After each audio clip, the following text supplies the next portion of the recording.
मुर्शिद सोना सोना सोना मेरा। ਇਸ ਲਈ ਅੱਜ ਅਸੀਂ ਲੌਤਸੇ ਜੀਵਨ ਬਾਰੇ ਗੱਲ ਕਰਦੇ ਹਾਂ, ਕਿਉਂਕਿ ਲੌਤਸੇ ਦੇ ਜੀਵਨ ਦੇ ਵਿੱਚ, ਵੈਸੇ ਲੌਤਸੇ ਦਾ ਪਤਾ ਤੁਹਾਨੂੰ, ਅਜੇ ਥੋੜਾ ਜਿਹਾ ਲੌਤਸੇ ਜੀਵਨ ਦੇ ਕੁਝ ਸੂਤਰਾਂ ਤੇ, ਕਿਉਂਕਿ ਉਹਨਾਂ ਨੇ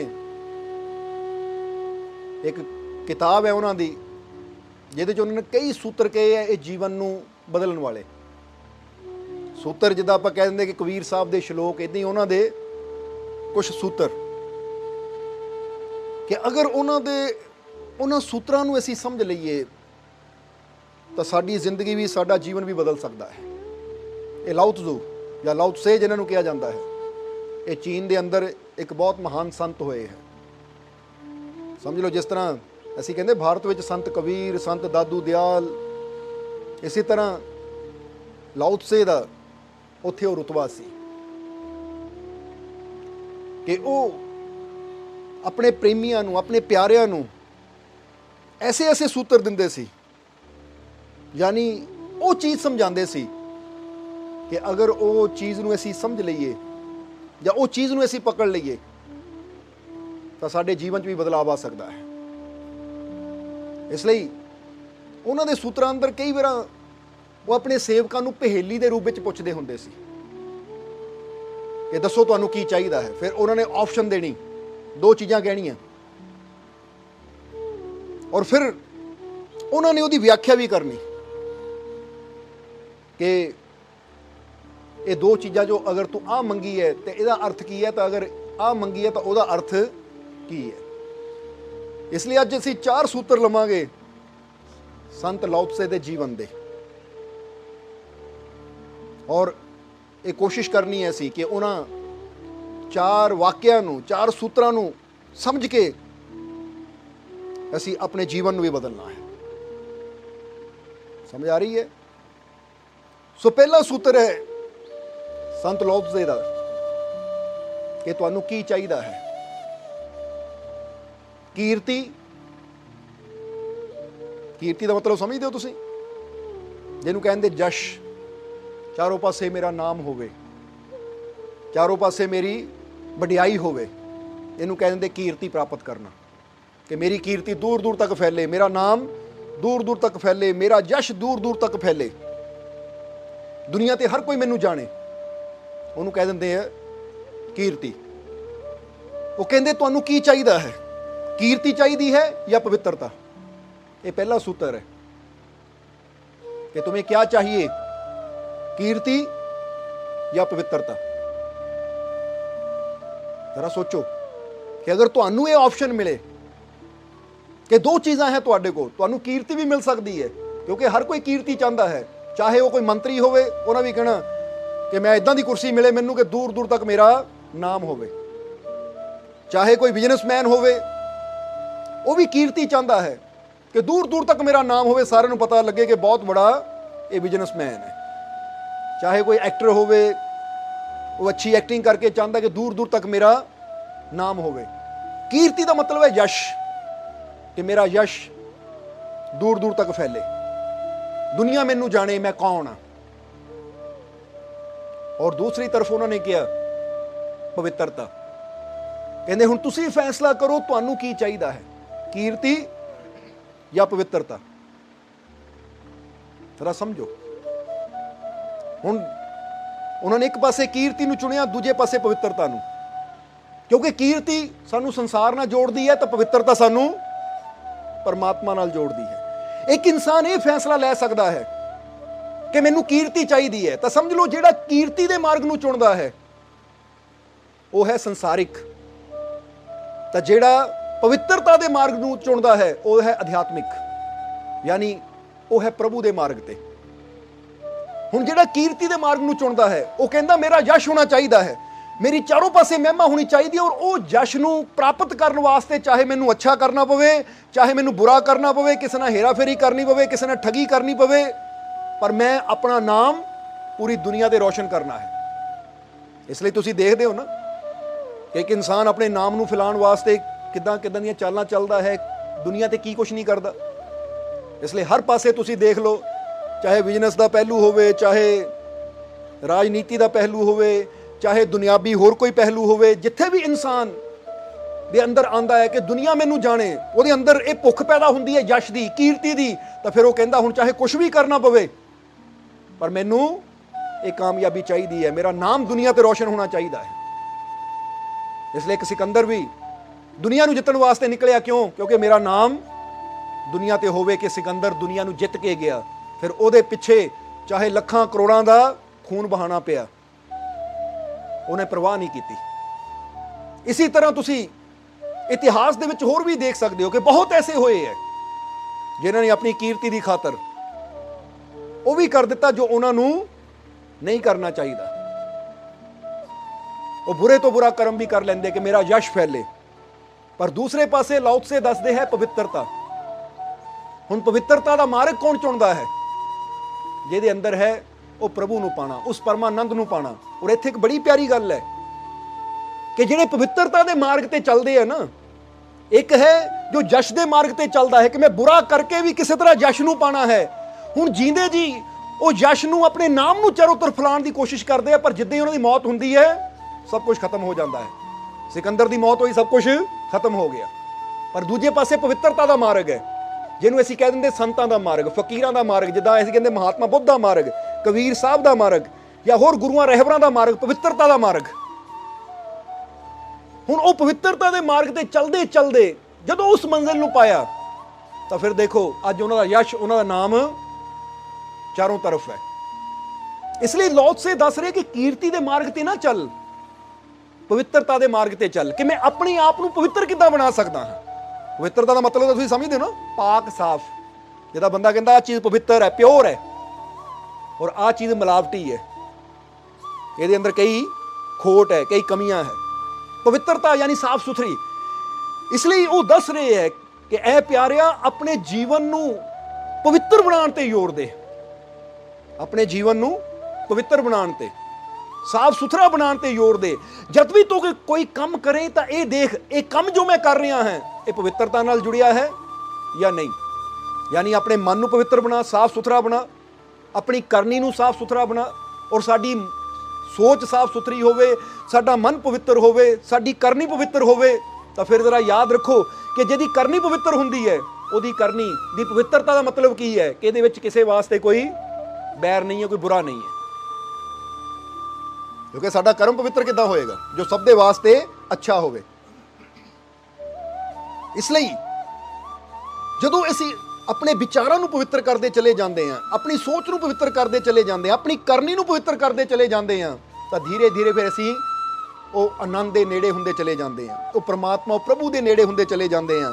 ਔਰ ਜਿੰਨਾ ਇਨਸਾਨ ਪ੍ਰਭੂ ਪਰਮਾਤਮਾ ਦੇ ਨੇੜੇ ਹੁੰਦਾ ਚਲਾ ਜਾਂਦਾ ਹੈ, ਉਨਾ ਹੀ ਜੀਵਨ ਦੇ ਵਿੱਚ ਉਹਦੇ ਆਨੰਦ, ਖੁਸ਼ੀਆਂ, ਸ਼ਾਂਤੀ, ਸਕੂਨ ਵੀ ਵੱਧਦਾ ਚਲਾ ਜਾਂਦਾ ਹੈ। ਪਰ ਜਿੰਨਾ ਇਨਸਾਨ ਚਾਹੁੰਦਾ ਹੈ ਮੇਰਾ ਯਸ਼ ਹੋਵੇ, ਮੇਰਾ ਨਾਮ ਹੋਵੇ, ਤਾਂ ਫਿਰ ਉਹ ਯਸ਼, ਉਹ ਨਾਮ, ਉਹ ਕੀਰਤੀ ਚਾਰੋਂ ਪਾਸੇ ਫੈਲਾਉਣ ਵਾਸਤੇ ਇਨਸਾਨ ਕਈ ਕੁਝ ਬੁਰਾ ਵੀ ਕਰਦਾ ਹੈ। ਉਹ ਕਹਿੰਦੇ ਉਹ ਤੇਰਾ ਬੁਰਾ ਕੀਤਾ ਤੇਰੇ ਜੀਵਨ 'ਚ ਅਸ਼ਾਂਤੀ ਲਿਆਏਗਾ, ਤੇਰੇ ਜੀਵਨ 'ਚ ਚਿੰਤਾਵਾਂ ਲਿਆਏਗਾ, ਤੇਰੇ ਜੀਵਨ 'ਚ ਪਰੇਸ਼ਾਨੀ ਲਿਆਏਗਾ, ਤੇਰੇ ਜੀਵਨ 'ਚ ਦੁੱਖ ਲਿਆਏਗਾ, ਤੇਰਾ ਜੀਵਨ ਦੁੱਖਾਂ ਨਾਲ ਭਰ ਜਾਏਗਾ। ਇਸ ਲਈ ਤੂੰ ਯਸ਼ ਪਿੱਛੇ ਨਾ ਦੌੜ, ਤੂੰ ਪਵਿੱਤਰਤਾ ਪਿੱਛੇ ਦੌੜ। ਪਵਿੱਤਰਤਾ ਪਿੱਛੇ ਚੱਲ ਕੇ ਜੋ ਯਸ਼ ਮਿਲਣਾ ਹੈ ਉਹ ਸੱਚਾ ਹੈ, ਤਾਂ ਯਸ਼ ਪਿੱਛੇ ਦੌੜ ਕੇ ਜੋ ਮਿਲਣਾ ਹੈ ਨਾ, ਉਹ ਕਹਿੰਦੇ ਹੈ ਉਹ ਤੇਰੇ ਜੀਵਨ 'ਚ ਦੁੱਖ ਲਿਆਏਗਾ। ਕਿਉਂਕਿ ਇਹਨੂੰ ਥੋੜਾ ਜਿਹਾ ਇਹ ਗਹਿਰਾਈ ਨਾਲ ਸਮਝਣ ਵਾਲੀ ਚੀਜ਼ ਹੈ ਕਿ ਸੰਤ ਗੁਰੂ ਰਹਿਬਰ, ਹੁਣ ਫਰਜ਼ ਕਰੋ ਮਹਾਤਮਾ ਬੁੱਧ ਜੰਗਲ 'ਚ ਜਾ ਕੇ ਉਹਨਾਂ ਨੇ ਭਗਤੀ ਕੀਤੀ, ਤਾਂ ਉਹਨਾਂ ਨੇ ਕੋਈ ਯਸ਼ ਵਾਸਤੇ ਨਹੀਂ ਕੀਤੀ।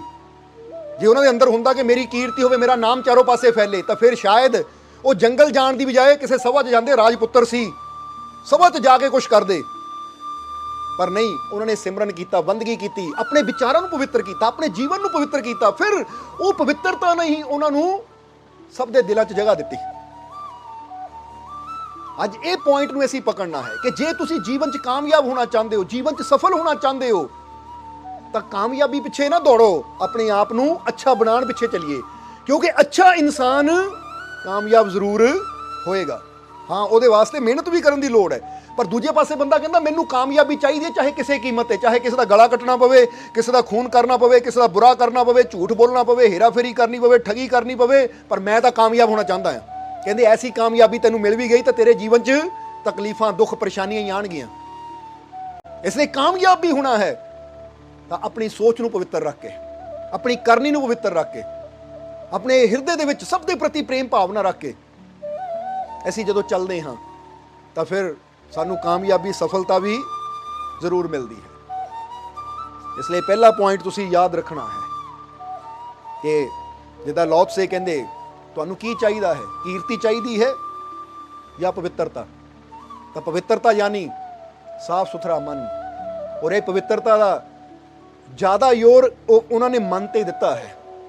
ਸਰੀਰ ਦੀ ਪਵਿੱਤਰਤਾ ਦਾ ਖਿਆਲ ਤਾਂ ਸਾਰੇ ਰੱਖਦੇ ਹੈ, ਪਰ ਮਨ ਦੀ ਪਵਿੱਤਰਤਾ ਦਾ ਖਿਆਲ ਸਾਰੇ ਨਹੀਂ ਰੱਖਦੇ। ਕੱਪੜਾ ਤਾਂ ਸਾਫ ਸੁਥਰਾ ਸਾਰੇ ਹੀ ਪਾਉਂਦੇ ਹੈ, ਪਰ ਸਾਫ ਸੁਥਰੇ ਵਿਚਾਰ ਉਹ ਸਾਰੇ ਗ੍ਰਹਿਣ ਨਹੀਂ ਕਰਦੇ। ਸਾਫ ਸੁਥਰਾ ਭੋਜਨ ਤਾਂ ਸਾਰੇ ਹੀ ਖਾਂਦੇ ਹੈ, ਪਰ ਜ਼ਰਾ ਗੌਰ ਕਰੋ, ਜਿੱਦਾਂ ਅਸੀਂ ਕਈ ਵਾਰ ਕਹੀਦਾ ਹੈ, ਇੱਥੇ ਵੀ ਕਹਿਣੀ ਚਾਹਾਂਗੇ ਕਿ ਖਿਚੜੀ ਅਗਰ ਬਰਤਨ 'ਚ ਪੱਕੇ ਤਾਂ ਸਾਡੇ ਵਾਸਤੇ ਫਾਇਦੇਮੰਦ ਹੈ, ਤੇ ਜੇ ਖਿਚੜੀ ਸਾਡੇ ਦਿਮਾਗ 'ਚ ਪੱਕੇ ਤਾਂ ਸਾਡੇ ਵਾਸਤੇ, ਸਮਾਜ ਵਾਸਤੇ ਨੁਕਸਾਨਦਾਇਕ ਹੈ। ਇਸ ਲਈ ਖਿਚੜੀ ਨੂੰ ਬਰਤਨ 'ਚ ਹੀ ਪਕਾਓ, ਆਪਣੇ ਦਿਮਾਗ 'ਚ ਨਾ ਪਕਾਓ। ਇਹਦਾ ਮਤਲਬ ਕੀ ਹੈ ਨਾ ਕਿ ਬੰਦਾ ਕਹਿੰਦਾ ਪਤਾ ਨਹੀਂ ਇਹਦੇ ਦਿਮਾਗ 'ਚ ਕੀ ਖਿਚੜੀ ਪੱਕਦੀ ਰਹਿੰਦੀ ਹੈ, ਪਤਾ ਨਹੀਂ ਕਿਹਦੇ ਵਾਸਤੇ ਕੀ ਬੁਰਾ ਸੋਚਦਾ ਰਹਿੰਦਾ ਹੈ, ਕੀ ਬੁਰੀ ਪਲੈਨਿੰਗ ਕਰਦਾ ਰਹਿੰਦਾ ਹੈ, ਪਤਾ ਨਹੀਂ ਕਿਹਦੇ ਵਾਸਤੇ ਇਹ ਕੀ ਬੁਰਾ ਸੋਚ ਕੇ ਆਪਣਾ ਜੀਵਨ ਵੀ ਦੁੱਖਾਂ ਨਾਲ ਭਰ ਲੈਂਦਾ ਹੈ। ਤਾਂ ਜਿਹਦੇ ਬਾਰੇ ਬੁਰਾ ਸੋਚਦਾ ਹੈ ਉਹਨੂੰ ਵੀ ਤਕਲੀਫ ਦਿੰਦਾ ਹੈ। ਸੋ ਇਸ ਲਈ ਆਪਣਾ ਜੀਵਨ ਅਸੀਂ ਐਸਾ ਬਣਾਈਏ ਕਿ ਜਿੱਦਾਂ ਹੀ ਦੱਸ ਰਹੇ ਸੀ ਕਿ ਭੋਜਨ ਦੀ ਪਵਿੱਤਰਤਾ ਦਾ ਖਿਆਲ ਤਾਂ ਸਾਰੇ ਰੱਖਦੇ ਹੈ ਕਿ ਮੇਰੇ ਅੰਦਰ ਅੱਛਾ ਭੋਜਨ ਜਾਵੇ, ਸਾਫ ਸੁਥਰਾ ਭੋਜਨ ਜਾਵੇ, ਤਾਂ ਉੱਥੇ ਭੋਜਨ ਦੇ ਨਾਲ ਨਾਲ ਅਸੀਂ ਸ਼ਬਦਾਂ ਦੀ ਪਵਿੱਤਰਤਾ ਦਾ ਵੀ ਖਿਆਲ ਰੱਖਣਾ ਹੈ ਕਿ ਮੇਰੇ ਅੰਦਰ ਅੱਛੇ ਸਾਫ ਸੁਥਰੇ ਵਿਚਾਰ ਜਾਣ, ਅੱਛੇ ਸਾਫ ਸੁਥਰੇ ਸ਼ਬਦ ਜਾਣ। ਕਿਉਂਕਿ ਜੈਸੇ ਸਾਡੇ ਸ਼ਬਦ ਜਾਣੇ ਹੈ, ਜਿੱਦਾਂ ਬੰਦਾ ਕਹਿੰਦਾ ਜੈਸਾ ਮੈਂ ਭੋਜਨ ਖਾਣਾ ਵੈਸਾ ਮੇਰਾ ਸਰੀਰ ਬਣਨਾ ਹੈ, ਤਾਂ ਜੈਸੇ ਮੇਰੇ ਅੰਦਰ ਸ਼ਬਦ ਜਾਣੇ ਆ, ਜੈਸੇ ਮੇਰੇ ਅੰਦਰ ਵਿਚਾਰ ਜਾਣੇ ਆ, ਵੈਸਾ ਮੇਰਾ ਮਨ ਬਣਨਾ ਹੈ। ਇਸ ਲਈ ਇੱਕ ਭੋਜਨ ਸਾਡੇ ਸਰੀਰ ਨੂੰ ਕਮਜ਼ੋਰ ਕਰ ਸਕਦਾ ਹੈ, ਇੱਕ ਭੋਜਨ ਸਾਡੇ ਸਰੀਰ ਨੂੰ ਤਾਕਤ ਦੇ ਸਕਦਾ ਹੈ, ਇੱਕ ਭੋਜਨ ਸਾਡੇ ਸਰੀਰ ਨੂੰ ਖਤਮ ਕਰ ਸਕਦਾ ਹੈ, ਇੱਕ ਭੋਜਨ ਸਾਡੇ ਸਰੀਰ ਨੂੰ ਮਜ਼ਬੂਤ ਕਰ ਸਕਦਾ ਹੈ। ਇਸੇ ਤਰ੍ਹਾਂ ਇੱਕ ਵਿਚਾਰ ਸਾਡੇ ਮਨ ਨੂੰ ਕਮਜ਼ੋਰ ਕਰ ਸਕਦਾ ਹੈ ਤੇ ਇੱਕ ਵਿਚਾਰ ਸਾਨੂੰ ਸਟਰੋਂਗ ਕਰ ਸਕਦਾ ਹੈ। ਇੱਕ ਵਿਚਾਰ ਸਾਨੂੰ ਪਵਿੱਤਰਤਾ ਦੇ ਮਾਰਗ ਤੇ ਲੈ ਕੇ ਜਾ ਸਕਦਾ, ਤਾਂ ਇੱਕ ਵਿਚਾਰ ਸਾਨੂੰ ਨਫ਼ਰਤ, ਵੈਰ ਵਿਰੋਧਤਾ ਦੇ ਮਾਰਗ ਤੇ ਲੈ ਕੇ ਜਾ ਸਕਦਾ ਹੈ। ਔਰ ਇੱਥੇ ਸਮਝਦਾਰ ਉਹ ਹੁੰਦਾ ਹੈ ਕਿ ਜਿਹੜਾ ਉਹ ਵਿਚਾਰਾਂ ਨੂੰ ਗ੍ਰਹਿਣ ਕਰਦਾ ਹੈ ਜੋ ਉਹਦੇ ਵਾਸਤੇ ਅੱਛੇ ਹੁੰਦੇ ਹੈ, ਔਰ ਉਹਨਾਂ ਵਿਚਾਰਾਂ ਦਾ ਉਹ ਤਿਆਗ ਕਰ ਦਿੰਦਾ ਜੋ ਉਹਦੇ ਵਾਸਤੇ ਮਾੜੇ ਹੁੰਦੇ ਹੈ। ਜਿੱਦਾਂ ਬੰਦੇ ਸਾਹਮਣੇ 10 ਚੀਜ਼ਾਂ ਪਈਆਂ ਹੋਣ ਟੇਬਲ ਦੇ ਉੱਪਰ, ਤਾਂ ਬੰਦਾ ਵਿਚਾਰ ਕਰਦਾ ਕਿ ਆਹ ਚੀਜ਼ ਮੇਰੇ ਵਾਸਤੇ ਅੱਛੀ ਹੈ, ਇਹ ਚੀਜ਼ ਨੂੰ ਮੈਂ ਚੱਕਣਾ ਹੈ, ਆਹ ਚੀਜ਼ ਮੇਰੇ ਵਾਸਤੇ ਮਾੜੀ ਹੈ, ਇਹ ਚੀਜ਼ ਦਾ ਮੈਂ ਤਿਆਗ ਕਰਨਾ ਹੈ। ਇਸੇ ਤਰ੍ਹਾਂ ਸ਼ਬਦਾਂ ਨੂੰ ਵੀ ਸੁਣੋ, ਪਰ ਸੁਣ ਕੇ ਇਹ ਫੈਸਲਾ ਲੈਣਾ ਹੈ ਕਿ ਭਾਈ ਆਹ ਜਿਹੜੇ ਵਿਚਾਰ ਇਸ ਵੇਲੇ ਚੱਲ ਰਹੇ ਆ ਨਾ, ਆਹ ਜਿਹੜੇ ਸ਼ਬਦ ਇਸ ਵੇਲੇ ਚੱਲ ਰਹੇ ਆ, ਇਹ ਮੇਰੇ ਜੀਵਨ ਵਾਸਤੇ ਅੱਛੇ ਨਹੀਂ ਹੈ, ਇਹਨਾਂ ਦਾ ਤਿਆਗ ਕਰਾਂ, ਯਾਨੀ ਇੱਥੋਂ ਪਰੇ ਹੋ ਜਾਵਾਂ। ਔਰ ਆਹ ਸ਼ਬਦ ਮੇਰੇ ਜੀਵਨ ਵਾਸਤੇ ਅੱਛੇ ਹੈ, ਇਹਨਾਂ ਸ਼ਬਦਾਂ ਨੂੰ ਮੈਂ ਗ੍ਰਹਿਣ ਕਰਨਾ। ਯਾਨੀ ਸ਼ਬਦਾਂ ਨੂੰ ਵੀ ਅਸੀਂ ਇਦਾਂ ਸਮਝਣਾ ਜਿੱਦਾਂ ਸਾਡੇ ਸਾਹਮਣੇ ਕਟੋਰੀ 'ਚ ਪਏ ਹੋਏ ਭੋਜਨ ਨੂੰ ਅਸੀਂ ਸਮਝਦੇ ਹਾਂ ਕਿ ਚੁਣਨਾ ਸਾਡੇ ਹੱਥ ਵਿੱਚ ਹੈ। ਇਸੇ ਤਰ੍ਹਾਂ ਸ਼ਬਦਾਂ ਨੂੰ ਵੀ ਅਸੀਂ ਚੁਣਨਾ ਹੈ, ਇਸੇ ਤਰ੍ਹਾਂ ਸ਼ਬਦਾਂ ਨੂੰ ਵੀ ਅਸੀਂ ਚੁਣਨਾ ਹੈ। ਕਿਉਂਕਿ ਜਦੋਂ ਅੱਛੇ ਸ਼ਬਦ ਜਾਣਗੇ ਤਾਂ ਫੇਰ ਹੀ ਸਾਡਾ ਮਨ ਅੰਦਰੋਂ ਪਵਿੱਤਰ ਹੋਏਗਾ। ਇਸ ਲਈ ਪਵਿੱਤਰਤਾ ਦਾ ਮਾਰਗ ਸਾਨੂੰ ਮਾਲਿਕ ਦੇ, ਪਰਮਾਤਮਾ ਦੇ ਨੇੜੇ ਲੈ ਜਾਂਦਾ ਹੈ। ਫਿਰ ਦੂਸਰਾ ਸੂਤਰ ਉਹ ਕਹਿੰਦੇ ਹੈ ਕਿ ਤੁਹਾਨੂੰ ਕੀ ਚਾਹੀਦਾ ਹੈ, ਧਨ ਚਾਹੀਦਾ ਹੈ ਜਾਂ ਸੁੱਖ? ਇਹ ਬੜੀ ਪਿਆਰੀ ਗੱਲ ਹੈ ਉਹਨਾਂ ਦੀ। ਤੁਹਾਨੂੰ ਕੀ ਚਾਹੀਦਾ ਹੈ, ਧਨ ਚਾਹੀਦਾ ਹੈ ਜਾਂ ਸੁੱਖ? ਤਾਂ ਹੁਣ ਜ਼ਰਾ ਸੋਚੋ ਕਿ ਇਨਸਾਨ ਅਗਰ ਲੌਤ ਸੇ ਸਾਨੂੰ ਪੁੱਛਦੇ ਤਾਂ ਅਸੀਂ ਕੀ ਜਵਾਬ ਦੇਣਾ ਸੀ? ਹੁਣ ਉਹ ਕਹਿਣਗੇ, ਜਰਾ ਇੱਥੇ ਇਹ ਗੱਲ ਸਮਝਣੀ ਕਿ ਬੰਦਾ ਕਹੇਗਾ ਜ਼ਰੂਰ ਕਿ ਬਈ ਮੈਨੂੰ ਧਨ ਨਹੀਂ ਚਾਹੀਦਾ, ਪਰ ਹਰ ਵੇਲੇ ਮੰਗ ਧਨ ਦੀ ਹੈ। ਇਸ ਲਈ ਇੱਥੇ ਥੋੜਾ ਸਮਝਣਾ, ਉਹ ਕਹਿੰਦੇ ਧਨ ਚਾਹੀਦਾ ਜਾਂ ਸੁੱਖ? ਹੁਣ ਜ਼ਰਾ ਸਮਝੋ ਉਹਨਾਂ ਨੇ ਇਹ ਦੋ ਗੱਲਾਂ ਨੂੰ ਕਿਉਂ ਚੁਣੀਆਂ। ਉਹ ਕਹਿੰਦੇ ਇੱਕੋ ਇਨਸਾਨ ਹੈ ਜਿਹੜਾ ਕਹਿੰਦਾ ਮੈਨੂੰ ਧਨ ਚਾਹੀਦਾ ਹੈ, ਫਿਰ ਉਹ ਧਨ ਚਾਹੇ ਕਿਸੇ ਤਰ੍ਹਾਂ ਵੀ ਮੈਨੂੰ ਮਿਲੇ, ਮੈਨੂੰ ਬਸ ਧਨ ਚਾਹੀਦਾ ਹੈ। ਜਿੱਦਾਂ ਦੱਸਿਆ ਹੈ ਕਿ ਧਨ ਦੀ ਖਾਤਰ ਵੀ ਇਨਸਾਨ ਬਹੁਤ ਕੁਝ ਬੁਰਾ ਕਰ ਸਕਦਾ ਹੈ। ਪਰ ਦੂਜੇ ਪਾਸੇ ਉਹਨਾਂ ਨੇ ਰੱਖਿਆ ਸੁੱਖ, ਕਿਉਂਕਿ ਜਿਹੜਾ ਇਨਸਾਨ ਚਾਹੁੰਦਾ ਹੈ ਮੈਨੂੰ ਸੁੱਖ ਚਾਹੀਦਾ ਹੈ, ਤਾਂ ਫਿਰ ਸੁੱਖ ਉਦੋਂ ਹੀ ਇਨਸਾਨ ਪਾ ਸਕਦਾ ਹੈ ਜਦੋਂ ਐਸਾ ਕਰਮ ਕਰੇ ਜਿਹਦੇ 'ਚ ਉਹਨੂੰ ਖੁਸ਼ੀ ਮਿਲੇ। ਔਰ ਇੱਥੇ ਫਿਰ ਇੱਕ ਵਾਰ ਕਹਾਂਗੇ, ਕਈ ਵਾਰ ਖੁਸ਼ੀ ਸਾਨੂੰ ਬੁਰਾ ਕਰਕੇ ਮਿਲ ਜਾਂਦੀ ਹੈ। ਇਸ ਲਈ ਸ਼ਬਦਾਂ ਦੇ ਵਿੱਚ ਉਹ ਮਨ ਦੀਆਂ ਅਵਸਥਾਵਾਂ ਦਾ ਬਿਆਨ ਕਰਨਾ ਕਈ ਵਾਰ ਥੋੜਾ ਮੁਸ਼ਕਿਲ ਹੋ ਜਾਂਦਾ ਹੈ। ਕਿਉਂਕਿ ਜਿੱਦਾਂ ਇੱਕ ਬੰਦੇ ਦੀ ਮੰਜ਼ਿਲ ਹੈ, ਮੈਨੂੰ ਬਸ ਧਨ ਚਾਹੀਦਾ ਹੈ, ਕਹਿੰਦੇ ਆਪਣੇ ਜੀਵਨ ਨੂੰ ਧਨ ਦੀ ਖਾਤਰ ਨਾ ਜੀਓ ਕਿ ਮੈਨੂੰ ਧਨ ਚਾਹੀਦਾ ਫਿਰ ਚਾਹੇ ਮੈਨੂੰ ਕੁਝ ਵੀ ਕਰਨਾ ਪਵੇ, ਆਪਣੇ ਜੀਵਨ ਨੂੰ ਸੁੱਖ ਦੀ ਖਾਤਰ ਜੀਓ ਕਿ ਮੈਨੂੰ ਜੀਵਨ 'ਚ ਸੁੱਖ ਚਾਹੀਦਾ ਹੈ, ਮੈਨੂੰ ਜੀਵਨ 'ਚ ਖੁਸ਼ੀ ਚਾਹੀਦੀ ਹੈ। ਤਾਂ ਫਿਰ ਤੁਸੀਂ ਵਿਚਾਰ ਕਰੋਗੇ ਕਿ ਜੀਵਨ 'ਚ ਸੁੱਖ ਆਣਾ ਕਿੱਦਾਂ ਹੈ। ਤਾਂ ਫਿਰ ਤੁਹਾਨੂੰ ਵੀ ਹੋਣਾ ਹੈ ਮੈਨੂੰ ਸੁੱਖ ਉਦੋਂ ਹੀ ਆ ਸਕਦਾ ਹੈ ਜਦੋਂ ਮੈਂ ਕੁਝ ਅੱਛਾ ਕਰੂੰਗਾ, ਕਿਉਂਕਿ ਜੇ ਮੈਂ ਕਿਸੇ ਨਾਲ ਝਗੜਾ ਕੀਤਾ ਤਾਂ ਫਿਰ ਝਗੜਾ ਕਰਕੇ ਸੁੱਖ ਤਾਂ ਆਣਾ ਨਹੀਂ, ਜੇ ਮੈਂ ਕਿਸੇ ਨਾਲ ਬੁਰਾ ਕੀਤਾ ਤਾਂ ਬੁਰਾ ਕਰਕੇ ਸੁੱਖ ਤਾਂ ਮੇਰੇ ਜੀਵਨ 'ਚ ਆਣਾ ਨਹੀਂ। ਇਸ ਲਈ ਧਨ ਦੀ ਖਾਤਰ ਨਾ ਜੀਓ। ਇੱਥੇ ਪਹਿਲੇ ਸੂਤਰ ਨੂੰ ਵੀ ਇੱਕ ਵਾਰ ਕਵਾਂਗੇ ਕਿ ਕੀਰਤੀ ਦੀ ਖਾਤਰ ਨਾ ਜੀਓ, ਜਸ਼ ਦੀ ਖਾਤਰ ਨਾ ਜੀਓ, ਪਵਿੱਤਰਤਾ ਦੀ ਖਾਤਰ ਜੀਓ ਕਿ ਮੈਂ ਆਪਣੇ ਜੀਵਨ ਨੂੰ ਕੀਰਤੀ ਦੇ ਪਿੱਛੇ ਨਹੀਂ, ਪਵਿੱਤਰਤਾ ਦੇ ਪਿੱਛੇ ਚਲਾਣਾ ਹੈ। ਮੈਂ ਆਪਣੇ ਵਿਚਾਰਾਂ ਨੂੰ, ਆਪਣੇ ਆਪ ਨੂੰ ਪਵਿੱਤਰ ਰੱਖਣਾ ਹੈ, ਸਾਫ਼ ਸੁਥਰਾ ਰੱਖਣਾ ਹੈ, ਕੋਈ ਬੁਰਾ ਵਿਚਾਰ ਮੇਰੇ ਅੰਦਰ ਨਾ ਆਵੇ।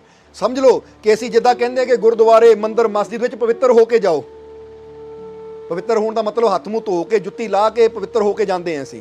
ਇਸੇ ਤਰ੍ਹਾਂ ਇੱਥੇ ਵੀ ਸਮਝ ਲਓ ਕਿ ਮੇਰਾ ਸਰੀਰ, ਮੇਰਾ ਇਹ ਜੀਵਨ, ਮੇਰਾ ਅੰਦਰ ਵੀ ਉਹ ਰੱਬ ਦਾ ਜੀਂਦਾ ਜਾਗਦਾ ਘਰ ਹੈ। ਇਹਦੇ ਅੰਦਰ ਵੀ ਪਵਿੱਤਰ ਚੀਜ਼ਾਂ ਹੀ ਜਾਣਗੀਆਂ, ਕੋਈ ਬੁਰੀ ਚੀਜ਼ ਮੇਰੇ ਅੰਦਰ ਨਹੀਂ ਜਾ ਸਕਦੀ, ਕਿਉਂਕਿ ਮੇਰਾ ਇਹ ਜੀਵਨ ਉਹ ਰੱਬ ਦਾ ਘਰ ਹੈ। ਕਹਿੰਦੇ ਨਾ ਰੱਬ ਸਾਡੇ ਅੰਦਰ ਵਸਦਾ ਹੈ, ਤਾਂ ਜੇ ਸਾਡੇ ਅੰਦਰ ਵਸਦਾ ਹੈ ਤਾਂ ਇਹਦਾ ਮਤਲਬ ਇਹ ਸਾਡਾ ਅੰਦਰ ਪਵਿੱਤਰ ਹੋਇਆ ਜਾਂ ਨਹੀਂ।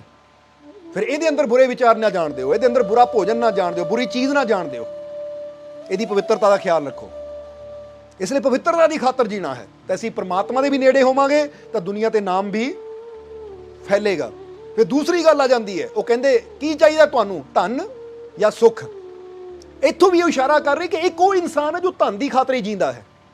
ਉਹ ਧਨ ਨਹੀਂ ਕਰਦਾ, ਮੈਨੂੰ ਧਨ ਹੀ ਚਾਹੀਦਾ ਹੈ, ਮੈਨੂੰ ਪੈਸਾ ਚਾਹੀਦਾ ਚਾਹੇ ਜਿੱਦਾਂ ਮਰਜ਼ੀ ਮਿਲੇ। ਪਰ ਇੱਕ ਇਨਸਾਨ ਜੀਂਦਾ ਹੈ ਸੁੱਖ ਦੀ ਖਾਤਰ, ਖੁਸ਼ੀ ਦੀ ਖਾਤਰ। ਸੁੱਖ ਇਹਨੂੰ ਕਹਿੰਦੇ ਹੈ ਵਿਚਾਰ ਕਰਨਾ ਕਿ ਮੈਂ ਜੋ ਕਰਮ ਕਰ ਰਿਹਾ ਇਹ ਮੇਰੇ ਜੀਵਨ 'ਚ ਸੁੱਖ ਲੈ ਕੇ ਆਏਗਾ ਜਾਂ ਇਹ ਮੇਰੇ ਜੀਵਨ 'ਚ ਦੁੱਖ ਲੈ ਕੇ ਆਏਗਾ। ਜਿੱਦਾਂ ਹੁਣ ਬੰਦੇ ਨੂੰ ਕਹੋ ਭਾਈ ਅੱਧਾ ਘੰਟਾ ਬਹਿ ਕੇ ਸਿਮਰਨ ਕਰ, ਔਰ ਇੱਕ ਬੰਦਾ ਅੱਧਾ ਘੰਟਾ ਬਹਿ ਕੇ ਸ਼ਰਾਬ ਹੀ ਪੀ ਰਿਹਾ ਹੈ। ਹੁਣ ਸ਼ਰਾਬ ਪੀਤੀ ਉਹਦੇ ਜੀਵਨ 'ਚ ਦੁੱਖ ਲੈ ਕੇ ਆਣਗੇ, ਪਰ ਜੇ ਉਹ ਸਿਮਰਨ ਕਰੇਗਾ, ਮੈਡੀਟੇਸ਼ਨ ਕਰੇਗਾ, ਕੋਈ ਅੱਛਾ ਕਰੇਗਾ ਤਾਂ ਉਹ ਉਹਦੇ ਜੀਵਨ 'ਚ ਸ਼ਾਂਤੀ, ਸਕੂਨ, ਖੁਸ਼ੀ ਲੈ ਕੇ ਆਣਗੇ, ਸੁੱਖ ਲੈ ਕੇ ਆਣਗੇ। ਇਸ ਲਈ ਉਹ ਕਹਿੰਦੇ ਤੂੰ ਸੁੱਖ ਦੀ ਖਾਤਰ ਜੀ, ਜਿਹੜੀ ਚੀਜ਼ ਤੇਰੇ ਜੀਵਨ 'ਚ ਸੁੱਖ ਲੈ ਕੇ ਆਵੇ ਉਹ ਚੀਜ਼ ਨੂੰ ਪਹਿਚਾਣ ਔਰ ਉਸ ਮਾਰਗ ਤੇ ਚੱਲ। ਉਹ ਜ਼ਰਾ ਸੋਚੋ, ਜੇ ਸੁੱਖ ਦੇ ਮਾਰਗ ਨੂੰ ਅਸੀਂ ਪਕੜਾਂਗੇ ਤਾਂ ਸੁੱਖ ਦੇ ਮਾਰਗ 'ਚ ਕੀ ਕੀ ਆਂਦਾ ਹੈ।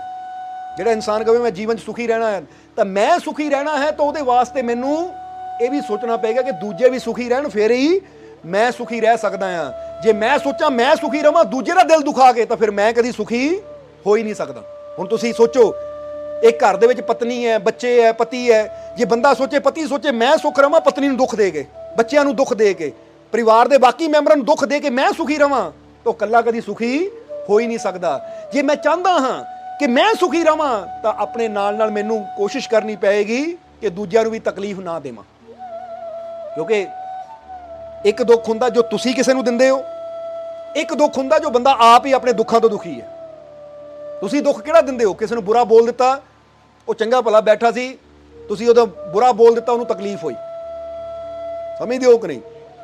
ਔਰ ਇੱਕ ਹੈ ਕਿ ਤੁਸੀਂ ਘਰ ਚ ਆਏ, ਤੁਸੀਂ ਕੋਈ ਅਗਲਾ ਪਹਿਲਾਂ ਹੀ ਕਿਸੇ ਦੁੱਖ ਨੂੰ ਲੈ ਕੇ ਬੈਠਾ ਹੋ, ਗੁਆਂਢੀ ਨੇ ਮੈਨੂੰ ਇਦਾਂ ਕਹਿਤਾ, ਫਲਾਣੇ ਨੇ ਮੈਨੂੰ ਇਦਾਂ ਕਹਿਤਾ। ਹੁਣ ਉਹ ਦੁੱਖ ਤੇ ਤੁਹਾਡਾ ਕੰਟਰੋਲ ਨਹੀਂ ਹੈ, ਪਰ ਤੁਹਾਡਾ ਇੰਨਾ ਕੰਟਰੋਲ ਹੈ ਕਿ ਮੇਰੀ ਵਜ੍ਹਾ ਨਾਲ ਕੋਈ ਇਹਨੂੰ ਤਕਲੀਫ ਨਾ ਹੋਵੇ, ਮੈਂ ਕੋਈ ਇਦਾਂ ਦਾ ਬੋਲ ਨਾ ਬੋਲਾਂ, ਮੈਂ ਕੋਈ ਇਦਾਂ ਦੀ ਕਰਨੀ ਨਾ ਕਰਾਂ ਜਿਹੜਾ ਇਹਨੂੰ ਤਕਲੀਫ ਹੋਵੇ। ਉੱਥੇ ਤੁਸੀਂ ਕੰਟਰੋਲ ਕਰ ਸਕਦੇ ਹੋ। ਸਮਝਦੇ ਹੋ? ਕਿਉਂਕਿ ਜੇ ਬੰਦਾ ਕਹੇ ਮੇਰੀ ਪਤਨੀ ਨੂੰ ਦੁੱਖ ਹੋਵੇ ਹੀ ਨਾ, ਤਾਂ ਉਹਦੇ ਅੰਦਰ ਦੀ ਅਵਸਥਾ ਦੀ ਗੱਲ ਹੈ, ਉਹਦਾ ਕੰਟਰੋਲ ਤੁਹਾਡੇ ਹੱਥ 'ਚ ਨਹੀਂ ਹੈ, ਕਿਉਂਕਿ ਬੰਦੇ ਦਾ ਆਪਣੇ ਹੱਥ 'ਚ ਕੰਟਰੋਲ ਨਹੀਂ ਹੈ ਆਪਣਾ। ਤਾਂ ਫਿਰ ਬੰਦਾ ਇਹ ਕਿੱਦਾਂ ਕਰੇਗਾ ਕਿ ਦੂਜੇ ਨੂੰ ਦੁੱਖ ਨਾ ਹੋਵੇ? ਹਾਂ, ਮੇਰੀ ਵਜ੍ਹਾ ਨਾਲ ਇਹਨੂੰ ਕੋਈ ਦੁੱਖ ਨਾ ਹੋਵੇ, ਇਹ ਅਸੀਂ ਕੰਟਰੋਲ ਕਰ ਸਕਦੇ ਹਾਂ। ਇਹ ਸੁਖੀ ਰਵੇ ਉਹ ਸਾਡੇ ਹੱਥ 'ਚ ਨਹੀਂ ਹੈ, ਪਰ ਮੇਰੀ ਵਜ੍ਹਾ ਨਾਲ ਇਹਨੂੰ ਕੋਈ ਖੁਸ਼ੀ ਮਿਲ ਜਾਵੇ ਉਹ ਮੇਰੇ ਹੱਥ 'ਚ ਹੈ। ਸਮਝ ਆ ਰਹੀ ਹੈ? ਕਿਉਂਕਿ ਜੇ ਸਾਰੇ ਅਸੀਂ ਕੋਸ਼ਿਸ਼ ਕਰੀਏ, ਜਿੱਦਾਂ ਨੂੰ ਫਰਜ਼ ਕਰੋ ਤੁਸੀਂ ਇੱਥੇ ਫੈਸਲਾ ਕਰ ਲਓ ਕਿ ਆਹ ਇੱਕ ਬੰਦਾ ਹੈ, ਮੈਂ ਇਹਨੂੰ ਸਦਾ ਸੁਖੀ ਦੇਖਣਾ ਚਾਹੁੰਦਾ ਹਾਂ, ਖੁਸ਼ ਦੇਖਣਾ ਚਾਹੁੰਦਾ ਹਾਂ, ਤਾਂ ਤੁਸੀਂ ਉਹਨੂੰ ਸੁਖੀ ਨਹੀਂ ਕਰ ਸਕਦੇ, ਕਿਉਂਕਿ ਸੁਖੀ ਹੋਣਾ ਉਹਦੇ ਅੰਦਰ ਦੀ ਆਪਣੀ ਅਵਸਥਾ ਹੈ। ਉਹਨੂੰ ਆਪਣੀ ਸੋਚ ਬਦਲ ਕੇ ਸੁੱਖ ਮਿਲ ਸਕਦਾ ਹੈ। ਤੁਸੀਂ ਸਿਰਫ ਇੰਨੀ ਕੋਸ਼ਿਸ਼ ਕਰ ਸਕਦੇ ਹੋ ਕਿ ਮੈਂ ਕੋਈ ਇਦਾਂ ਦੀ ਹਰਕਤ ਨਹੀਂ ਕਰਨੀ, ਮੈਂ ਕੋਈ ਇਦਾਂ ਦਾ ਬੋਲ ਕਬੋਲ ਨਹੀਂ ਬੋਲਣਾ, ਜਾਂ ਮੈਂ ਕੋਈ ਇਦਾਂ ਦਾ ਕਰਮ ਨਹੀਂ ਕਰਨਾ ਜਿਹੜਾ ਇਹਨੂੰ ਮੇਰੇ ਵੱਲੋਂ ਕੋਈ ਤਕਲੀਫ ਹੋਵੇ। ਇਹ ਕੋਸ਼ਿਸ਼ ਤੁਸੀਂ ਕਰ ਸਕਦੇ ਹੋ। ਸਮਝਦੇ ਹੋ? ਪਰ ਉੱਥੇ ਇਹ ਵੀ ਚੀਜ਼ ਦਾ ਖਾਸ ਖਿਆਲ ਰੱਖਣਾ ਕਿ ਜਿੱਥੇ ਬੱਚਾ ਹੋਵੇ, ਕੋਈ ਪਰਿਵਾਰ ਦਾ ਮੈਂਬਰ ਹੋਵੇ, ਪਤਾ ਹੈ ਕਿ ਇਹ ਚੀਜ਼ ਇਹ ਗਲਤ ਕਰ ਰਿਹਾ ਹੈ, ਇਹਦੇ ਨਾਲ ਇਹਦੇ ਜੀਵਨ 'ਚ ਦੁੱਖ ਆ ਸਕਦਾ ਹੈ, ਤਾਂ ਉੱਥੇ ਸਾਡਾ ਸਮਝਾਉਣਾ ਵੀ ਫਰਜ਼ ਹੁੰਦਾ ਹੈ। ਫਿਰ ਚਾਹੇ ਉਹਨੂੰ ਤਕਲੀਫ ਹੋਵੇ ਚਾਹੇ ਨਹੀਂ, ਇੱਕ ਵਾਰ ਸਮਝਾ ਦਿਓ। ਬਾਕੀ ਮੰਨ ਲਏਗਾ ਆਪਣਾ ਜੀਵਨ ਸੁਧਾਰੇਗਾ, ਅਗਰ ਨਹੀਂ ਮੰਨੇਗਾ ਤਾਂ ਫਿਰ ਉਹ ਆਪਣਾ ਹੀ ਨੁਕਸਾਨ ਕਰੇਗਾ। ਔਰ ਤੁਸੀਂ ਤਾਂ ਜੋ ਕੋਸ਼ਿਸ਼ ਕਰਨੀ ਸੀ ਕਰ ਦਿੱਤੀ ਨਾ। ਜਿੱਦਾਂ ਗੁਰੂ ਰਹਿਬਰ ਸੰਤ ਸਮਝਾਉਂਦੇ ਹੈ, ਕੋਈ ਮੰਨ ਲਏਗਾ ਆਪਣਾ ਜੀਵਨ ਸਫਲ ਬਣਾ ਲਏਗਾ, ਕੋਈ ਨਹੀਂ ਮੰਨੇਗਾ ਤਾਂ ਉਹਦਾ ਜੀਵਨ ਨਸ਼ਟ ਹੋਏਗਾ, ਕਿਉਂਕਿ ਉਹਨਾਂ ਦਾ ਕੰਮ ਤਾਂ ਸਮਝਾਉਣਾ ਹੈ। ਉੱਥੇ ਇਹ ਨਹੀਂ ਕਿਹਾ ਜਾ ਸਕਦਾ ਕਿ ਇੰਨੇ ਗੁਰੂ ਰਹਿਬਰ ਦੁਨੀਆ ਤੇ ਆਏ, ਫਿਰ ਦੁਨੀਆ ਤੇ ਤਕਲੀਫਾਂ ਕਿਉਂ, ਦੁੱਖ ਕਿਉਂ? ਕਿਉਂਕਿ ਗੁਰੂ ਰਹਿਬਰ ਆਏ, ਉਹਨਾਂ ਨੇ ਤੇ ਕੋਸ਼ਿਸ਼ ਕੀਤੀ ਸਮਝਾਉਣ ਦੀ। ਜੇ ਬੰਦਾ ਹੀ ਨਾ ਸਮਝੇ, ਨਾ ਸਮਝ ਕੇ ਬੰਦਾ ਆਪ ਹੀ ਦੁੱਖ ਦੇ ਵਿੱਚ ਬੈਠਾ ਹੈ, ਤਾਂ ਉਹ 'ਚ ਗੁਰੂ ਰਹਿਬਰ ਸੰਤ ਕੀ ਕਰ ਸਕਦੇ? ਹੁਣ ਇਹ ਸਾਰਿਆਂ ਨੂੰ ਪਤਾ ਹੈ ਕਿ ਨਸ਼ਾ ਕਰਨਾ ਸਾਡੇ ਜੀਵਨ ਵਾਸਤੇ ਅੱਛਾ ਨਹੀਂ ਹੈ। ਨਸ਼ਾ ਸਾਡੇ ਜੀਵਨ 'ਚ ਦੁੱਖ ਲਿਆਂਦਾ ਹੈ। ਤਾਂ ਜਰਾ ਦੇਖੋ ਕਿੰਨੇ ਗੁਰੂ ਰਹਿਬਰ ਸੰਤ ਪੀਰ ਫਕੀਰ ਆਏ ਜਿਹੜੇ ਕਹਿੰਦੇ ਨਸ਼ਿਆਂ ਨੂੰ ਛੱਡੋ, ਨਸ਼ਿਆਂ ਦਾ ਤਿਆਗ ਕਰੋ। ਹੁਣ ਉਹਨਾਂ ਦਾ ਕੰਮ ਸੀ ਸਮਝਾਣਾ, ਪਰ ਫਿਰ ਵੀ ਜਿਨ੍ਹਾਂ ਨੇ ਵਚਨ ਸੁਣ ਕੇ ਆਪਣੇ ਜੀਵਨ ਅੰਦਰ ਬਦਲਾਵ ਲਿਆਂਦਾ, ਉਹਨਾਂ ਦਾ ਜੀਵਨ ਬਦਲ ਗਿਆ, ਉਹਨਾਂ ਦੇ ਜੀਵਨ ਦਾ ਸੁਧਾਰ ਹੋ ਗਿਆ। ਤਾਂ ਜਿਨ੍ਹਾਂ ਨੇ ਉਹ ਵਚਨ ਸੁਣੇ ਪਰ ਅਮਲ ਨਹੀਂ ਕੀਤਾ, ਫਿਰ ਉਹਨਾਂ ਦਾ ਜੀਵਨ ਨਸ਼ਟ ਹੋ ਗਿਆ, ਉਹਨਾਂ ਦੇ ਜੀਵਨ 'ਚ ਤਕਲੀਫਾਂ ਆਈਆਂ, ਦੁੱਖ ਆਏ। ਸੋ ਗੁਰੂ ਰਹਿਬਰ ਸੰਤ ਮਹਾਂਪੁਰਸ਼ ਦਾ ਕੰਮ ਹੈ ਸਮਝਾਉਣਾ। ਬਸ ਇਹੀ ਚੀਜ਼ ਨੂੰ ਲਈਏ ਅਸੀਂ ਕਿ ਸਾਡੇ ਅੰਦਰ ਸਭ ਦੇ ਵਾਸਤੇ ਪਿਆਰ ਕਰੁਣਾ ਹੋਣੀ ਚਾਹੀਦੀ, ਕਿ ਅਸੀਂ ਸਮਝਾ ਦਈਏ, ਪਰ ਅਗਰ ਨਾ ਮੰਨੇ ਤਾਂ ਕੋਈ ਗੱਲ ਨਹੀਂ, ਪਰ ਸਾਡੇ ਵੱਲੋਂ ਕੋਈ ਇਦਾਂ ਦੀ ਗੱਲ ਨਹੀਂ ਹੋਣੀ ਚਾਹੀਦੀ ਜਿੰਨਾ ਕਿਸੇ ਨੂੰ ਕੋਈ ਤਕਲੀਫ ਹੋਵੇ। ਉਹ ਕਹਿੰਦੇ ਸੁੱਖ ਦੇ ਮਾਰਗ ਤੇ ਚੱਲ, ਹਰ ਚੀਜ਼ ਖਾਣਾ ਖਾਣ ਲੱਗੇ ਵੀ ਸੋਚ, ਇਹ ਮੈਂ ਜੋ ਖਾ ਰਿਹਾ ਹਾਂ ਇਹ ਮੇਰੇ ਜੀਵਨ 'ਚ ਸੁੱਖ ਲੈ ਕੇ ਆਏਗਾ ਜਾਂ ਸਿਰਫ ਮੇਰੇ ਮਨ ਦੀ ਇੱਕ ਖੁਸ਼ੀ ਹੈ, ਮੇਰੇ ਮਨ ਦੀ ਇੱਕ ਇੱਛਾ ਹੈ। ਜਿੱਦਾਂ ਕਈ ਵਾਰ ਕੋਈ ਚੀਜ਼ ਹੁੰਦੀ ਨਾ ਸਵਾਦਿਸ਼ਟ, ਬੰਦਾ ਕਹਿੰਦਾ ਹੈ ਆ ਟਿੱਕੀ ਹੈ, ਇਹਦੇ 'ਚ ਇੰਨਾ ਚੀਜ਼ ਪਾ ਦਿਓ, ਇੰਨੀ ਆਹ ਚੀਜ਼ ਪਾ ਦਿਓ। ਹੁਣ ਮਨ ਨੇ ਕਹਿਣਾ ਬੜੀ ਸਵਾਦ ਹੈ, ਪਰ ਦੇਖੋ ਕਿ ਇਹ ਚੀਜ਼ ਮੇਰੇ ਜੀਵਨ 'ਚ ਸੁੱਖ ਲੈ ਕੇ ਆਏਗੀ ਜਾਂ ਦੁੱਖ ਲੈ ਕੇ ਆਏਗੀ। ਕਹਿੰਦੇ ਸੁੱਖ ਦੀ ਖਾਤਰ ਜੀਓ। ਸੁੱਖ ਦੀ ਖਾਤਰ ਜੀਣ ਦਾ ਮਤਲਬ ਥੋੜਾ ਵਿਚਾਰ ਕਰਕੇ ਜੀਓ, ਮੈਂ ਜੋ ਖਾ ਰਿਹਾ ਇਹ ਮੇਰੇ ਜੀਵਨ 'ਚ ਸੁੱਖ ਲੈ ਕੇ ਆਏਗਾ ਜਾਂ ਦੁੱਖ ਲੈ ਕੇ ਆਏਗਾ, ਇਹ ਚੀਜ਼ ਮੇਰੇ ਜੀਵਨ 'ਚ ਖੁਸ਼ੀ ਲੈ ਕੇ ਆਏਗੀ ਜਾਂ ਗਮੀ ਲੈ ਕੇ ਆਏਗੀ। ਜਦੋਂ ਇਹਨਾਂ ਵਿਚਾਰਾਂ ਨਾਲ ਅਸੀਂ ਚੱਲਦੇ ਹਾਂ ਤਾਂ ਫਿਰ ਉਹਦੇ ਨਾਲ ਇਹ ਵੀ ਹੁੰਦਾ ਹੈ ਕਿ ਜਦੋਂ ਸੁੱਖ ਦੇ ਪਿੱਛੇ ਬੰਦਾ ਚੱਲਦਾ ਹੈ ਤਾਂ ਫਿਰ ਬੰਦਾ ਬੁਰਾ ਕਰਨਾ ਛੱਡ ਦਿੰਦਾ ਹੈ, ਦੂਜਿਆਂ ਨੂੰ ਤਕਲੀਫ ਦੇਣੀ ਬੰਦ ਕਰ ਦਿੰਦਾ ਹੈ, ਕਿਉਂਕਿ ਪਤਾ ਜੇ ਮੈਂ ਸੁਖੀ ਰਹਿਣਾ ਤਾਂ ਫਿਰ ਹੀ ਮੈਂ ਸੁਖੀ ਰਹਿ ਸਕਦਾ, ਦੂਜਿਆਂ ਨੂੰ ਵੀ ਸੁਖੀ ਰੱਖਣ ਦੀ ਕੋਸ਼ਿਸ਼ ਕਰੂੰਗਾ। ਕਿਉਂਕਿ ਦੂਜੇ ਨਾਲ ਲੜ ਕੇ, ਦੂਜੇ ਨਾਲ ਝਗੜਾ ਕਰਕੇ ਮੈਂ ਕਦੀ ਸੁਖੀ ਹੋ ਹੀ ਨਹੀਂ ਸਕਦਾ। ਇਹ ਗੱਲ ਹਮੇਸ਼ਾ ਯਾਦ ਰੱਖਣਾ। ਇਸ ਲਈ ਕੀਰਤੀ ਦੇ ਪਿੱਛੇ ਨਹੀਂ, ਪਵਿੱਤਰਤਾ ਦੇ ਪਿੱਛੇ ਚੱਲਣਾ ਹੈ। ਧਨ ਦੇ ਪਿੱਛੇ ਨਹੀਂ, ਸੁੱਖ ਦੇ ਪਿੱਛੇ ਚੱਲਣਾ ਹੈ। ਔਰ ਤੀਸਰਾ ਜਿਹੜਾ ਉਹਨਾਂ ਨੇ ਸੂਤਰ ਕਿਹਾ ਉਹ ਵੀ ਬੜਾ ਪਿਆਰਾ ਹੈ ਕਿ ਸਫਲਤਾ ਜਾਂ ਅਸਫਲਤਾ ਕਿਹੜੀ ਚੀਜ਼ ਦੁੱਖ ਦਿੰਦੀ ਹੈ? ਇਹ ਸਵਾਲ ਪੁੱਛਦੇ ਆ ਉਹ ਕਿ ਸਫਲਤਾ ਜਾਂ ਅਸਫਲਤਾ ਕਿਹੜੀ ਚੀਜ਼ ਦੁੱਖ ਦਿੰਦੀ ਹੈ? ਔਰ ਫਿਰ ਦੱਸ ਦਈਏ ਇਹ ਸਵਾਲ ਬਾਹਰ ਨਾਲ ਜੁੜਿਆ ਹੋਇਆ ਹੈ ਔਰ ਅੰਦਰ ਨਾਲ ਵੀ। ਸਮਝਦੇ ਹੋ ਕਿ ਨਹੀਂ? ਕਿਉਂਕਿ ਸੰਤਾਂ ਦੇ ਜਿਹੜੇ ਵਚਨ ਹੁੰਦੇ ਆ ਨਾ, ਉਹ ਸਵਾਲ ਹੀ ਕੁਛ ਐਸੇ ਕਰਦੇ ਆ ਜੋ ਬਾਹਰ ਵੀ ਲਿੰਕ ਰੱਖਦੇ ਆ ਤਾਂ ਅੰਦਰ ਵੀ ਲਿੰਕ ਰੱਖਦੇ ਆ। ਇਸ ਲਈ ਉਹ ਕਹਿੰਦੇ ਸਫਲਤਾ ਜਾਂ ਅਸਫਲਤਾ ਕਿਹੜੀ ਚੀਜ਼ ਸਾਡੇ ਜੀਵਨ ਨੂੰ ਦੁੱਖ ਦਿੰਦੀ ਹੈ? ਤਾਂ ਜੇ ਹੁਣ ਨਾਰਮਲੀ ਬੰਦਾ ਸੋਚੇ ਤਾਂ ਬੰਦੇ ਨੇ ਕਹਿਣਾ ਜੀ ਅਸਫਲਤਾ ਦੁੱਖ ਦਿੰਦੀ ਤਾਂ ਸਫਲਤਾ ਸੁੱਖ ਦਿੰਦੀ ਹੈ। ਅਸਫਲਤਾ ਨਾ ਕਾਮਯਾਬੀ ਸਾਨੂੰ ਦੁੱਖ ਦਿੰਦੀ ਹੈ ਤਾਂ ਸਫਲਤਾ ਸਾਨੂੰ ਸੁੱਖ ਦਿੰਦੀ ਹੈ, ਖੁਸ਼ੀ ਦਿੰਦੀ ਹੈ। ਤਾਂ ਉਸ ਵੇਲੇ ਸੰਤ ਲਾਓ ਤਸੇ ਨੇ ਇਹ ਗੱਲ ਬੜੀ ਪਿਆਰੀ ਕਹੀ, ਕਹਿੰਦੇ ਜ਼ਰਾ ਵਿਚਾਰ ਕਰਕੇ ਦੇਖ ਸਫਲਤਾ ਜਾਂ ਅਸਫਲਤਾ ਕਿਹੜੀ ਚੀਜ਼ ਦੁੱਖ ਦਿੰਦੀ ਹੈ? ਤਾਂ ਜੇ ਥੋੜਾ ਜਿਹਾ ਇਨਸਾਨ ਵਿਚਾਰ ਕਰੇ, ਉਹ ਕਹਿੰਦੇ ਬਾਹਰੀ ਤੌਰ ਤੇ ਦੇਖਿਆ ਜਾਵੇ ਨਾ, ਤਾਂ ਕਹਿੰਦੇ ਜਿੰਨਾ ਇਨਸਾਨ ਜੀਵਨ 'ਚ ਸਫਲ ਹੋ ਰਿਹਾ ਹੈ, ਜਿੱਦਾਂ ਫਰਜ਼ ਕਰੋ ਸਫਲਤਾ ਅਸੀਂ ਕਿਹਨੂੰ ਕਹਿੰਦੇ, ਮੈਂ ਚਾਹੁੰਦਾ ਆਹ ਚੀਜ਼ ਮੈਨੂੰ ਮਿਲ ਜਾਵੇ। ਫਰਜ਼ ਕਰੋ ਇੱਕ ਬੰਦਾ ਕਹਿੰਦਾ ਕਿ ਅੱਜ ਮੇਰੇ ਕੋਲ ਸਾਈਕਲ ਹੈ, ਮੈਨੂੰ ਗੱਡੀ ਮਿਲ ਜਾਵੇ। ਅੱਛੀ ਸੋਚ ਰੱਖਣਾ ਅੱਛੀ ਗੱਲ ਹੈ, ਪਰ ਯਾਰ ਸੋਚੋ ਜਦੋਂ ਗੱਡੀ ਆ ਜਾਂਦੀ ਹੈ ਤਾਂ ਟੈਨਸ਼ਨ ਘਟਦੀ ਹੈ ਜਾਂ ਵੱਧਦੀ ਹੈ? ਇਹ ਸੋਚਣ ਵਾਲੀ ਗੱਲ ਹੈ। ਉਹ ਕਹਿੰਦੇ ਦੁਨੀਆ 'ਚ ਜਿੰਨਾ ਜ਼ਿਆਦਾ ਇਨਸਾਨ ਸਫਲ ਹੁੰਦਾ ਚਲਾ ਜਾਂਦਾ, ਉਨੀਆਂ ਟੈਨਸ਼ਨਾਂ, ਚਿੰਤਾਵਾਂ, ਦੁੱਖ ਵੀ ਵੱਧਦੇ ਚਲੇ ਜਾਂਦੇ ਆ। ਲਾਓ ਤਸੇ ਦੇ ਸੂਤਰ ਹੈ। ਇਸ ਲਈ ਉਹ ਕਹਿੰਦੇ ਕਿ ਜਿੰਨਾ ਕੋਈ ਇਨਸਾਨ ਦੁਨੀਆ ਤੇ ਸਫਲ ਹੈ, ਜੇ ਕੋਈ ਸਫਲ ਸਮਰਾਟ ਹੈ ਤਾਂ ਉਹਨੂੰ ਜਾ ਕੇ ਦੇਖ ਲੈ, ਉਹਦੇ ਜੀਵਨ 'ਚ ਸਧਾਰਨ ਆਦਮੀ ਨਾਲੋਂ ਜ਼ਿਆਦਾ ਚਿੰਤਾਵਾਂ ਹੋਣਗੀਆਂ। ਇਸ ਲਈ ਇੱਥੇ ਲਾਓ ਤਸੇ ਕਹਿੰਦੇ ਹੁਣ ਅੰਦਰ ਦੀ ਤਰਫ ਆ ਜਾ, ਕਿ ਬਾਹਰੀ ਤੌਰ ਤੇ ਜਿੰਨਾ ਜ਼ਿਆਦਾ ਇਨਸਾਨ ਸਫਲ ਹੁੰਦਾ ਹੈ ਉਨਾ ਜ਼ਿਆਦਾ ਉਹ ਦੁਖੀ ਹੁੰਦਾ ਚਲਾ ਜਾਂਦਾ ਹੈ, ਉਨਾ ਜ਼ਿਆਦਾ ਉਹਦੇ ਜੀਵਨ 'ਚ ਟੈਨਸ਼ਨਾਂ, ਪਰੇਸ਼ਾਨੀਆਂ, ਚਿੰਤਾਵਾਂ ਵੱਧਦੀਆਂ ਚਲੀਆਂ ਜਾਂਦੀਆਂ ਹੈ। ਤੁਸੀਂ ਸੋਚ ਸਕਦੇ ਹੋ ਕਿ ਇੱਕ ਸਧਾਰਨ ਪਿੰਡ ਦਾ ਦਿਹਾੜੀਦਾਰ ਹੈ, ਉਹਨੂੰ ਟੈਨਸ਼ਨ ਹੋਏਗੀ ਸਿਰਫ ਆਪਣੇ ਘਰ ਦੀ ਰੋਟੀ ਦੀ, ਤਾਂ ਅਸੀਂ ਕਹੀਏ ਇੱਕ ਰਾਸ਼ਟਰਪਤੀ, ਇੱਕ ਪ੍ਰਧਾਨ ਮੰਤਰੀ ਹੈ, ਉਹਦੀ ਟੈਨਸ਼ਨ ਦੇਖ ਲਓ ਕਿਹੜੀ ਕਿਹੜੀ ਹੋਏਗੀ। ਸਮਝਦੇ ਹੋ ਕਿ ਨਹੀਂ? ਹੁਣ ਇੱਕ ਸਧਾਰਨ ਆਦਮੀ ਪੇੜ ਦੇ ਥੱਲੇ ਬਹਿ ਕੇ ਖਾਣਾ ਖਾ ਸਕਦਾ ਹੈ, ਪਰ ਇੱਕ ਧਨੀ ਆਦਮੀ, ਇੱਕ ਜ਼ਿਆਦਾ ਬੜੀ ਕੁਰਸੀ ਤੇ ਬੈਠਾ ਆਦਮੀ ਤਾਂ ਬਿਨਾਂ ਬਾਡੀ ਗਾਰਡਾਂ ਤੋਂ ਜਾਂ ਬਿਨਾਂ ਸਿਕਿਉਰਿਟੀ ਤੋਂ ਕਿਤੇ ਬਹਿ ਕੇ ਉਹ ਪਾਣੀ ਦਾ ਗਲਾਸ ਵੀ ਨਹੀਂ ਪੀ ਸਕਦਾ।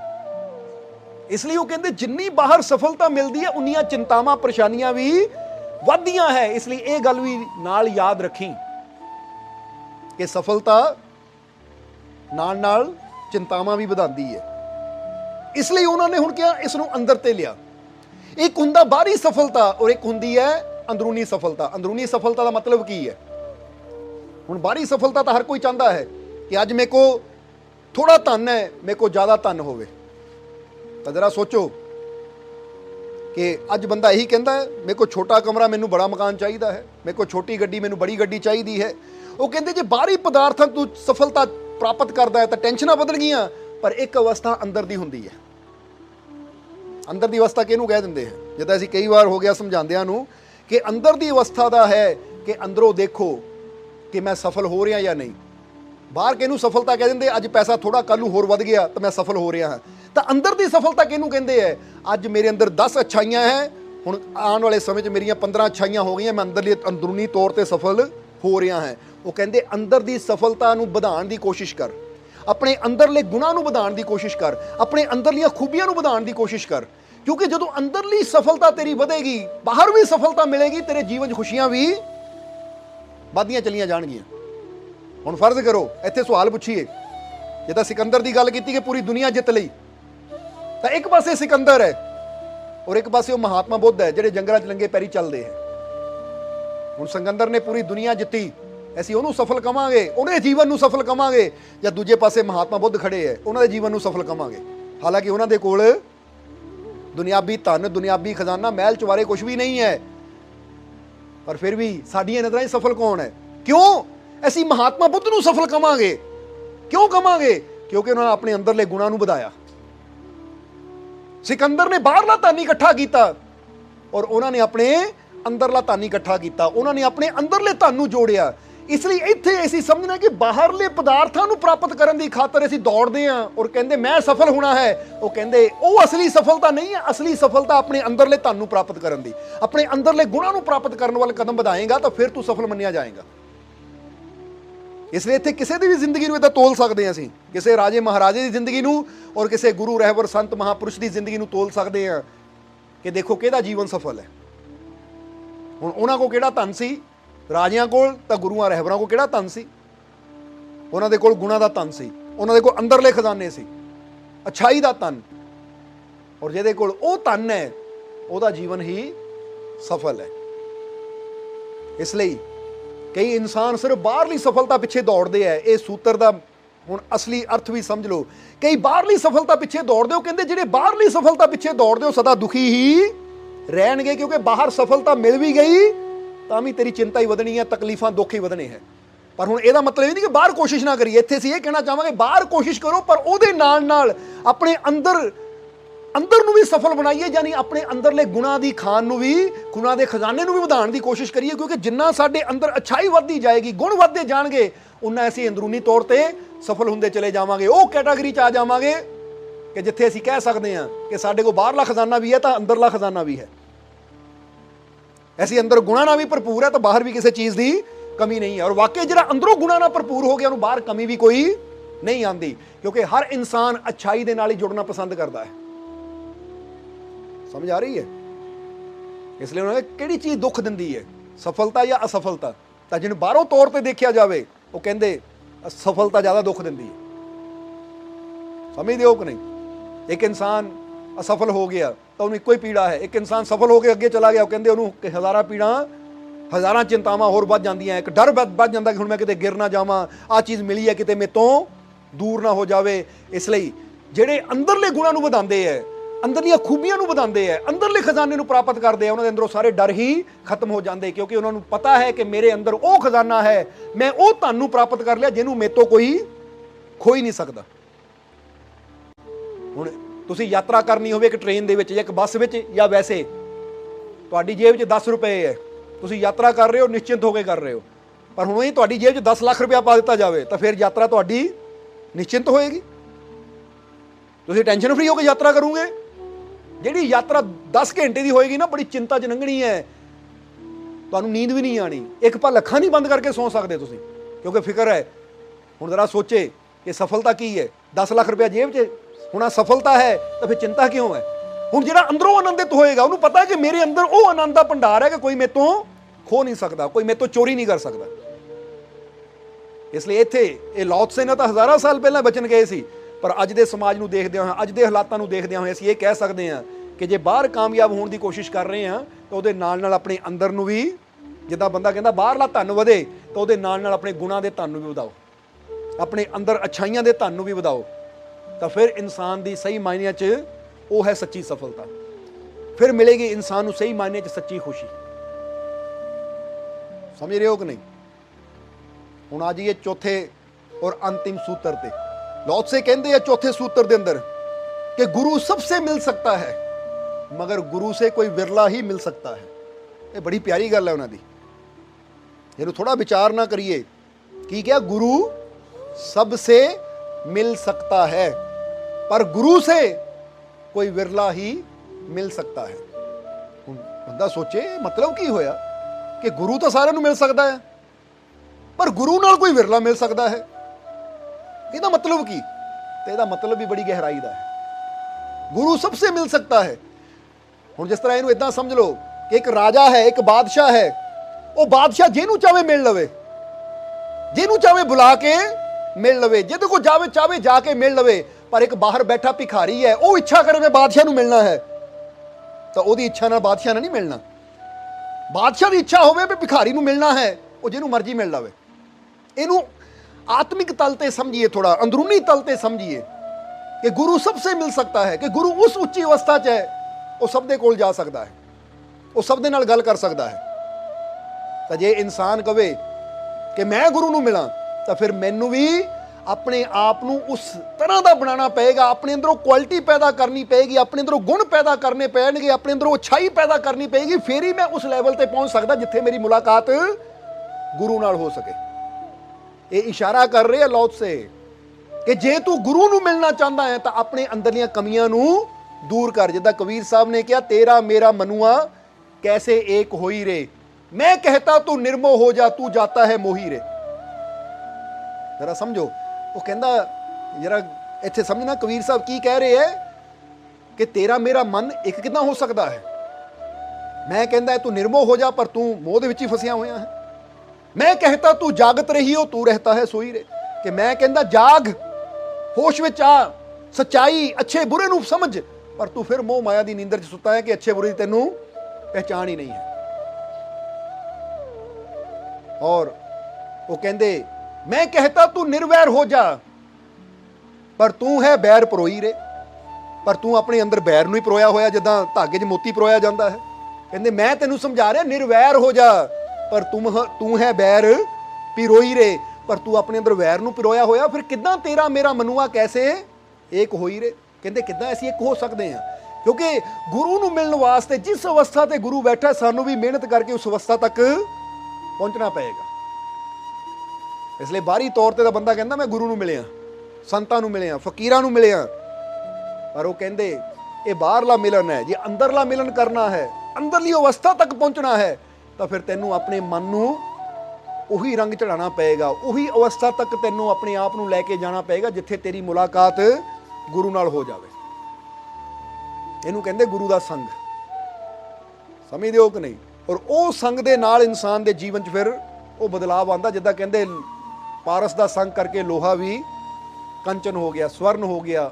ਉਹ ਹੁੰਦਾ ਹੈ ਅਸਲੀ ਸੰਗ, ਜਿੱਥੇ ਫਿਰ ਇਨਸਾਨ ਔਰ ਭਗਵਾਨ 'ਚ ਕੋਈ ਫਰਕ नहीं रह जाता, जिथे ਉਹਦਾ रंग इंसान के जीवन से चढ़ जाता है। इसलिए वो कहते गुरु सबसे मिल सकता है मगर गुरु से कोई विरला ही मिल सकता है।